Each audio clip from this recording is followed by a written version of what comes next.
my name is Roxana from Natural Soap Workshop, and I will be showing you today how to make your own natural soap at home. I have been making soap for more than 8 years, and I have been teaching soap making for more than 6 years. So soap making is my passion. My story with soap actually starts more than 30 years ago when seeing my mum and my grandmother make their own soap at home. What they used to do is they used to boil bits and pieces of animal fat in a solution of lime water until they had their soap. Today we are using modern techniques, and today I will show you how to make a natural vegan soap. With that in mind, let's begin. Soap is the result of a chemical reaction called saponification. The saponification occurs when we mix oils with a solution of water and sodium hydroxide. Sodium hydroxide is also known as caustic soda or lye. So as a result of saponification, you will have your soap and glycerin. Glycerin is already included in your soap, so this is why handmade soaps that you will make yourself at home are usually milder than the soaps you can buy in the shops. You can use different ingredients to make a soap, depending what you have on hand, but also what you prefer to have in your cosmetics. So you can make your soap out of olive oil, coconut oil, but you can also use shea butter, you can use cocoa butter, you can use mango butter, you can use rice bran oil, you can use canola oil, even castor oil, makes a really nice bubbly lather. And you will have a soap which is customized to your preferences. Of course, you need to be aware, if you have any allergies, please try not to use an oil made out of the fruit or most likely nut that you are allergic to. Like for example, if you are allergic to peanuts, do not use peanut oil in your soap. You can also decorate your soap by using natural colors, and I will be showing you a bit later, or you can fragrance it with essential oils, which are also a matter of preference. You might wonder, why did I change clothes? And the reason is that I'm going to make a batch of soap for you, and I want to protect my skin against any issues when working with lye. So it is very, very important when making natural soap that you protect yourself when working with lye, because lye is a very dangerous chemical. So that means wear an old set of clothes, long sleeves so you protect your forearms, wear gloves if you have an apron, but which is made out of plastic preferably. You can reuse it, that's not a problem, but something that does not allow the light to come through, like for example if the apron is made out of a material. Also wear closed shoes, very, very important, wear goggles. If something happens and your skin comes in contact with a lye or with freshly made soap where the lye is still active, then keep the area affected under lukewarm tap water for 10 to 15 minutes. If you have any burns, please contact the doctor immediately. Anyway, nothing bad really happened to me until now because of course I was very, very cautious, and now I will be making a batch of soap for you. Okay, so we have all our ingredients here. We have, this is the sodium hydroxide, water, distilled or deionized water. Here I have my coconut oil and my olive oil. I'm going to use, this is orange essential oil.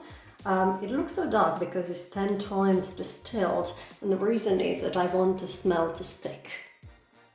And it doesn't and shouldn't fade away.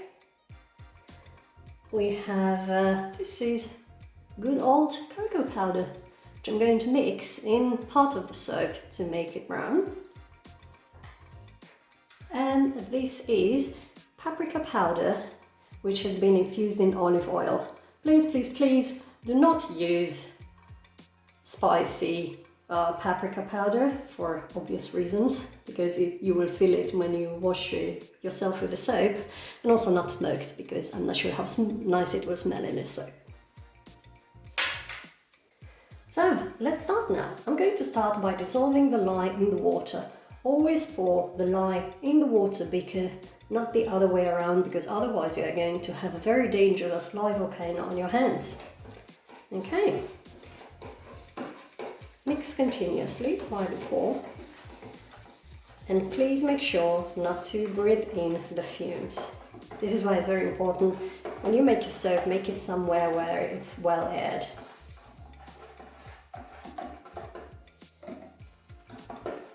Alright, you're done.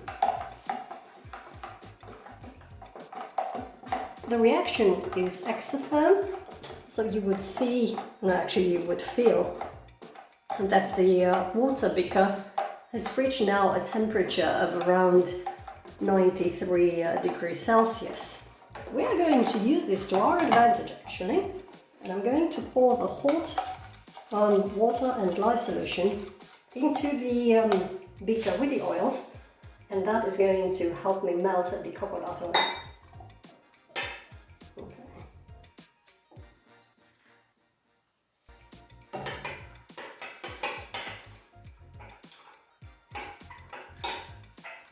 Now that the coconut oil is completely melted, I'm going to start emulsifying the soap. I dive in my hand blender and also move it slightly up and down. You can see some bubbles coming up to the surface. And the reason is I do not want the air which was trapped under the header of the hand blender to go into my soap. Alright, and now we are going to start emulsifying the soap.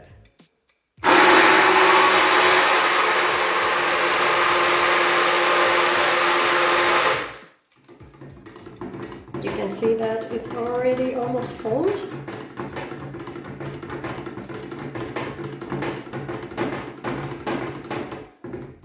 It's already starting to get thicker, and I'm going to mix it again.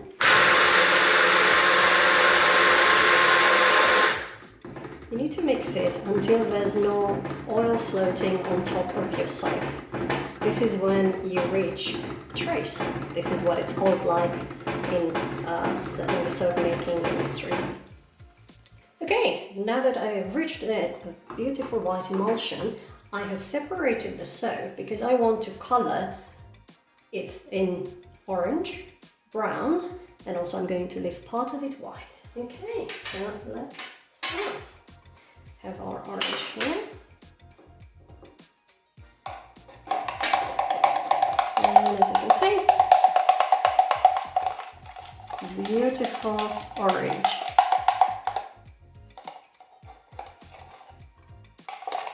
Made only from powdered paprika infused in olive oil. Gorgeous color. Let's do the same with brown. The cocoa powder I have mixed with hot water, just like you would do when you would make a cocoa drink at home. Now, don't be scared if you smell something funny. Cocoa powder is going to react with the lye, and you will feel a funny smell, but it's nothing bad. Okay, I want to add a bit more color. So there we go. So we have a nice dark brown.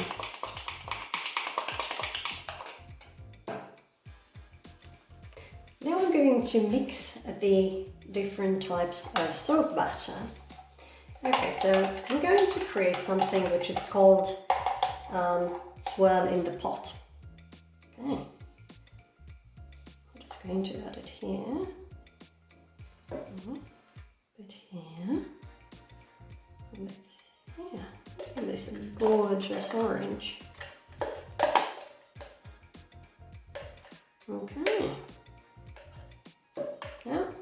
And let's do the same with the brown.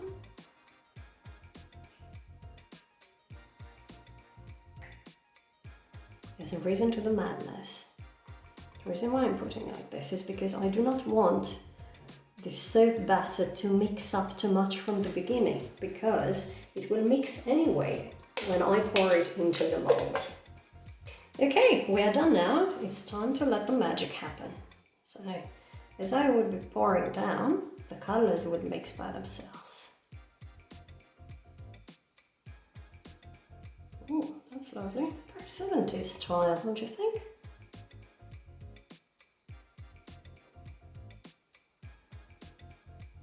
Okay,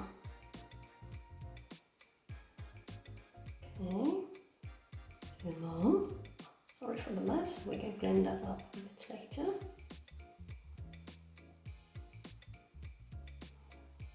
And one more. This is going to be a small soap.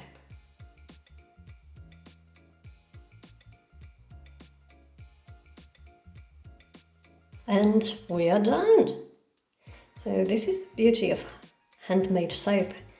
Each of them are going to look different.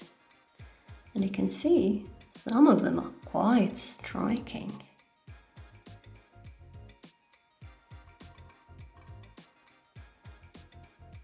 Alright, so what happens now is that I'm going to let it sit in the mold. After 1 week I'm going to put on a pair of gloves, unmold it, and then I'm going to leave the soaps to cure for 3 to 5 more additional weeks, and then it is ready to use.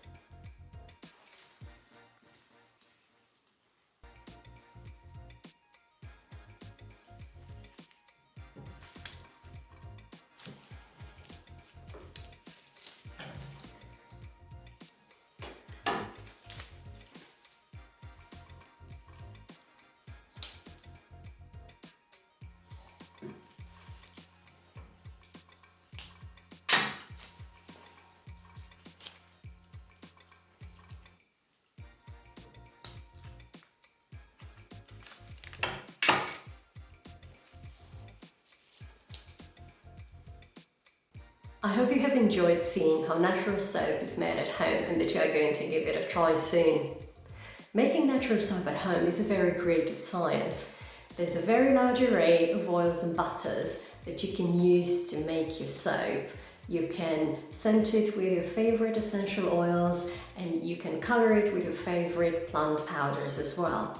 Making your own natural soap will make you sustainable. You do not have to depend on a shop or a company who will produce this for you. You can just make your soap with ingredients that you already have at home and enjoy it yourself, or gift it, of course, to family and friends.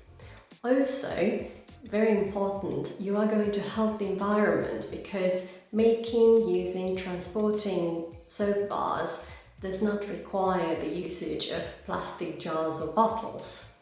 So you are going to significantly reduce your usage of plastics. With that in mind, I hope you will give soap making a try very soon. And if you'd like to learn more about how soap is made, you can sign up to one of my online courses, which you can find on my website, naturalsoapworkshop.com. And I would love you to follow me on Instagram. My Instagram handle is @naturalsoap.workshop for tips on how to make soap, and of course from time to time some really nice soap inspiration pictures. So with that in mind, I leave you and give soap making a try. I'm sure you'll enjoy it.